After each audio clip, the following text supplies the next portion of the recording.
Housewife म्हणजे काय याबाबत आपण या व्हिडिओमध्ये चर्चा करणार आहोत। त्यामुळे कोणी पण व्हिडिओला स्किप करू नका, संपूर्ण व्हिडिओ बघा। हाऊसवाईफ म्हणजे काम आणि फक्त काम असं बऱ्याच लोकांचं मत आहे।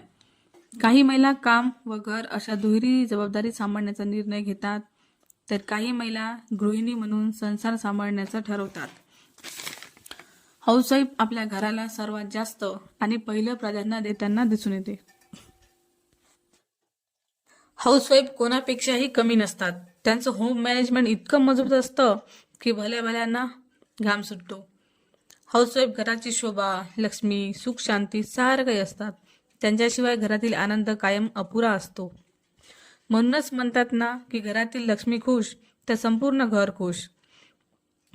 बऱ्याचदा बोलता बोलता नकळतपणे बोलून जातात, तू तर दिवसभर घरीच असतेस, तुला काय काम आहे, तुला साधं जेवण पण बनवता येत नाही का, असं आपल्याला सहज बोलले जाते।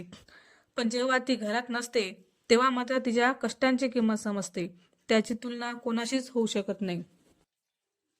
गृहिणीला घरकाम करणे, मुलांची काळजी घेणे, घर स्वच्छ करणे, देखभाल करणे, कुटुंबासाठी अन्न बनवणे, स्वयंपाक करणे, दैनंदिन जीवनासाठी आवश्यक असलेल्या वस्तू खरेदी करणे।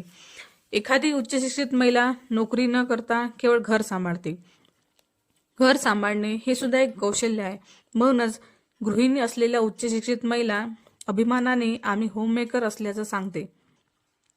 गृहिणी पदासोबतच स्त्रीला अनेक नाते असतात। आई, पत्नी, मुलगी, सून, वहिनी, ननद या सर्व नात्यांसह आलेली जबाबदारी ती सांभाळते।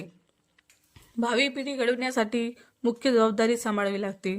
कुटुंबाचे आर्थिक नियोजन, मुलांच्या शिक्षणाची संबंधित नियोजन, परिस्थितीनुसार स्वतःला बदलणे हे सर्व ती करते। कुटुंबाच्या आरोग्याची जबाबदारी घेण्यासाठी सदैव तत्पर असते। पैशाच्या व्यवस्थापनामध्ये तर हाऊसवाईफचा कोणीही हात पकडू शकत नाही। मिळणाऱ्या संपूर्ण पैशामध्ये महिन्याभराचा खर्च कसा भागवायचा व त्यातून बचत कशी करायची याबाबत त्यांचं डोकं चालतं, ते पाहून भल्या भल्यांना आश्चर्य वाटते। गृहिणी घराची आधारस्तंभ असते। तिच्या व्यवस्थापनामुळे घरातील प्रत्येक सदस्यांचे दैनंदिन जीवन सुरळीत चालते। गृहिणीचे काम हे 24 तासाचं असतं आणि तिला कधीही सुट्टी नसते। कुणी चिडले, ओरडले, ती दुर्लक्ष करते, घडून गेलेल्या वाईट गोष्टी नजरेआड करते, 4 चांगल्या गोष्टी आयुष्यात घडाव्यात म्हणून स्वतःमध्ये थोडा बदल करू पाहते, सुंदर आयुष्य फुलवण्यासाठी काळजीमध्येही हसत राहते, ओल्या पापण्यांना सुकवत राहते, हिरमुसल्या चेहऱ्यावर हसू उमलते। व्हिडिओ आवडला असेल तर प्लीज सबस्क्राईब करा।